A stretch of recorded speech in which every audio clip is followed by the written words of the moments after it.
Hi friends, మన పచ్చిరొయ్యలు ఇగురు చేద్దామండి. మన శనరొయ్యలండి ఇవి. ఉల్లిపాయలు, పచ్చిమిరకాయలు మన రొయ్యలు శుభ్రం చేసుకుని పెట్టుకున్నాము. ఇలా చేసుకోవాలి. ఇగోండి రొయ్య చూసారా ఎలా ఉందో.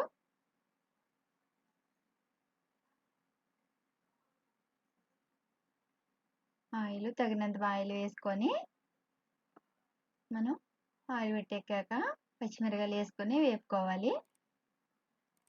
ఇవి బాగా వేగాక ఉల్లిపాయలు కూడా వేసుకొని వేపుకోవాలి. బాగా వేపాలి ఇవి. ఉల్లిపాయలు కూడా బాగా వేపుకోవాలండి.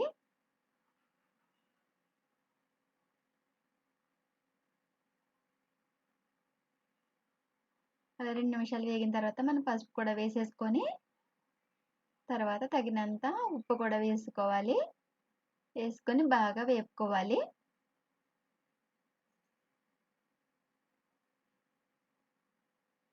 ఉల్లిపాయలు బాగా మెత్తగా మగ్గిపోవాలండి. దాని తర్వాత అవి బాగా మెత్తగా మగ్గిపోయాక ఉల్లిపాయలు రొయ్యలు తీసుకొని మనం వేసేద్దాం ఇందులో. ఇట్లా కాళ్ళండి మన శనరొయ్యలకి అలాగా పీతకి వచ్చినట్టుగా ఇట్లా కాళ్ళు కూడా ఉంటాయి. పెద్ద సైజు రొయ్యలు కదా.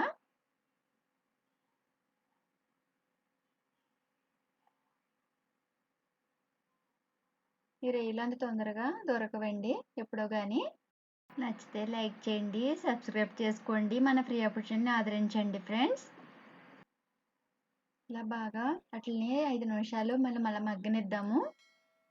ఒక 5 నిమిషాల పాటు మగ్గనిచ్చుకోవాలండి. రొయ్య పెద్దది కదా.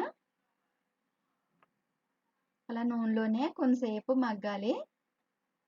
దాని తర్వాత మనం కారం కూడా తగినంత కారం వేసేసుకుందాము.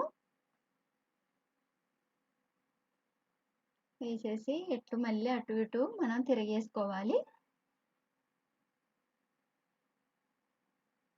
తిరిగేసుకుని అంతా బాగా కలిసేలాగా కలుపుకొని 2 నిమిషాలు అలా వేపుదాము. రొయ్యను అటు ఇటు తిరిగేసుకొని వేపుకుంటూ ఉండాలన్నమాట 2 నిమిషాలు. దాని తర్వాత మనకి ఎంత వాటర్ పడుతుందో తగినంత వాటర్ కూడా వేసేసుకోవాలి. వేసుకొని అంతా బాగా కలిసేలాగా కలిపేసుకోవాలి. చూడండి అటు అటు తిరిగేసుకొని ఇలాగా. ఇప్పుడు మనం మూత పెట్టేసుకుందాం. ఇక నాకు ఒక 5 నిమిషాల తర్వాత తీసి చూసాము. కొంచెం దగ్గర పడింది. అంటే మనం మసాలా వేసుకుందాం ఇప్పుడు. ఇగురు మసాలా నేను ఎప్పుడూ చెప్తాను కదా ఫ్రెండ్స్, అదే వేసుకోవాలి. ఇగురికి అయ్యే బాగుంటుంది. అల్లం, ఎల్లిపాయ, జీలకర్ర, గసగసాలు, అలాగే దాల్చిన చెక్క, లవంగ, ఇవన్నీ కలిసి నూరుకున్న పేస్ట్ అండి. ఇదిగోండి ఇలాగా ఉంది కదా. కొద్దిగా వాటర్లో కలుపుకొని మనం వేసుకుందాం. అదిగోండి కొంచెం వాటర్లో కలిపి వేసేసి ఒక్కసారి ఇలా బాగా కుదుపుకోవాలి. బాండిని కుదుపుకొని 2 నిమిషాలు మగ్గనిద్దాము. మగ్గనిచ్చాక మళ్ళీ గరిటె వేసుకొని మనం తిప్పుకోవాలి. అట్లని మసాలా కూడా రొయ్య అంతా పట్టాలి కదండి అటు ఇటుని. అలా కలుపుకోవాలి. బాగా మగ్గించుకోవాలి.